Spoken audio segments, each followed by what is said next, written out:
checking. It's quite slow and laborious, and I suppose it is immense. Oh yes, on cue. Are they gonna be imaged?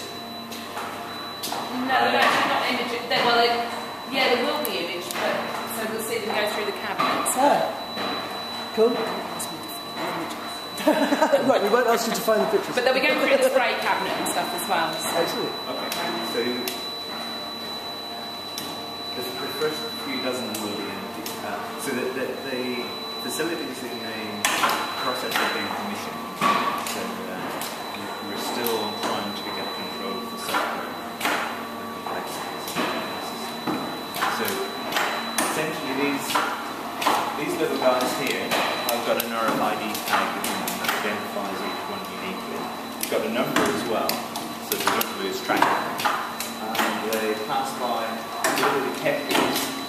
You can see sort of spread throughout like these guys here, that allows the system to know where each plant is.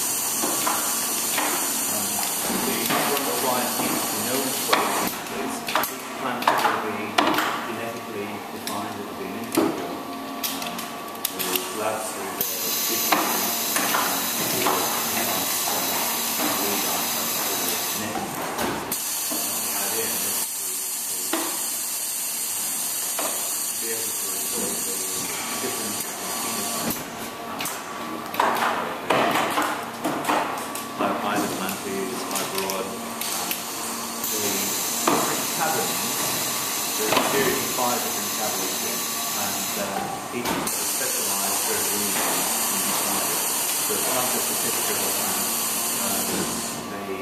when this inner door opens, you'll see that the second cabinet is storage, and that looks at fluorescence of the plants we see in the screens that makes it circle like that. The faster it's highlighted,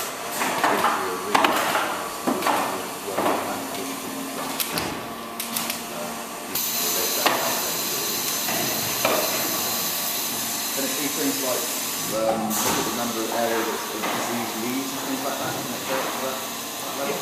So that's the other thing that you might find from the first cabinet is like military night side.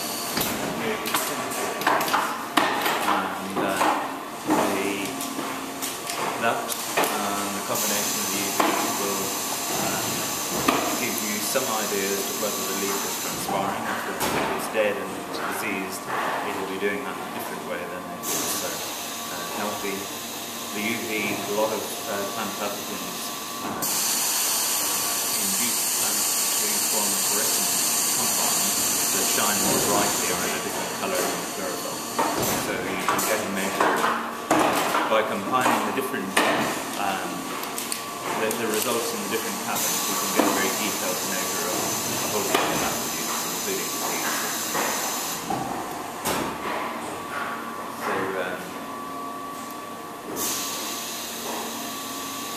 So is this kind of like the normal route from can you speed it up and slow it down depending on what you're trying to do?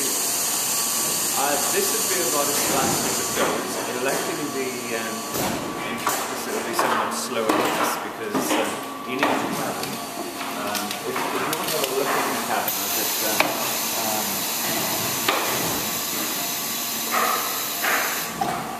it opens, we shouldn't touch the doors. That's the only thing that I ask you is you to run after. It's the edges of the doors you must touch. If it feels that it's been obstructed, the whole system shuts down. So if you grab hold of it and just plug it into the cabinet. That will stop there. In addition to what it's doing now, what it can do is it can lift up and sort of run. So at the back of the cabin, there's a single camera that looks at the plant from the side, and to get more than just one side, it needs to rotate. So if you're imaging the plant from all sides, depending on how many images you take, it could be a lot slower than this.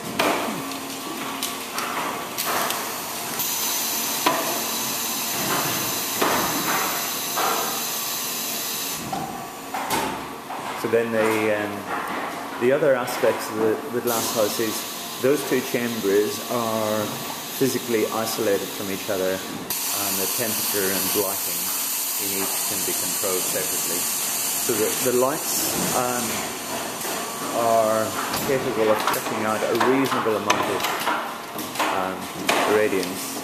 So we should be able to mimic a warm summer's day in the southeast of England without too much difficulty. So if you suddenly feel your power dipping, it's probably because we're using most of it. But when all these lovely windmills come online, then on windy days we'll be okay. Are you actually growing stuff in here, or growing stuff in the greenhouse outside and bring it in here just for the analysis, or what's it like? It'll be a mixture of both, but stuff will be grown in those chambers there, and if it's grown in there, it'll stay in there unless when it's imaged. So what this allows you to do here, this area, we've had an extra load on here, is that you can bring stuff from outside that doesn't like the greenhouse conditions. Pop it on here and pop it through, bring them back around and lift them off and take them away again. So it increases the capacity quite substantially. And grasses and forage grasses probably won't like being grown in the glass surface first outside. Are you going to have this running day and night? Probably not. Well, I mean, probably won't be imaging during the night. Right. And I mean, one could do, but if you're growing your plants on a day-night cycle, giving them a bright burst of light in the middle of the night probably can confuse them a little. I mean, potentially one could do, but it will sometimes be trundling around doing watering as well. Oh yeah. Yeah. So it will go round within the glass house, you waves them and goes past a watering pipe and gives them the water automatically.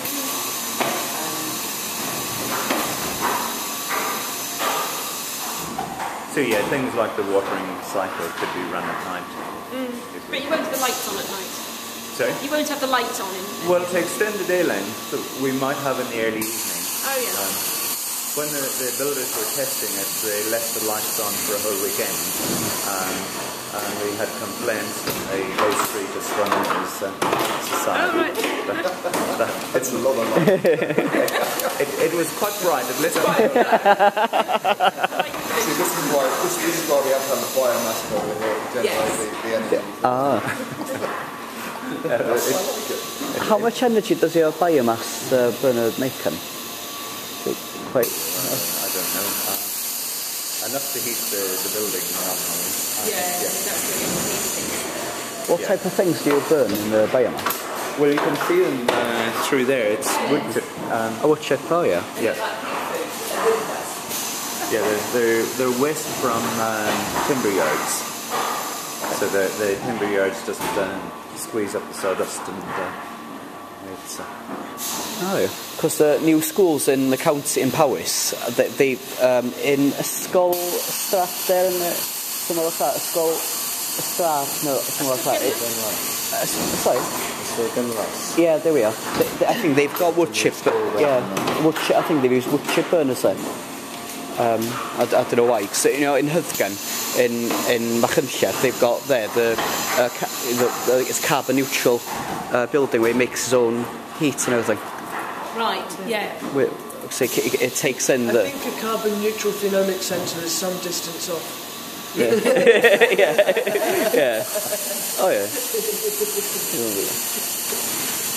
Yeah, they what energy you need? I mean, the energy needs are modest until you switch the lights on.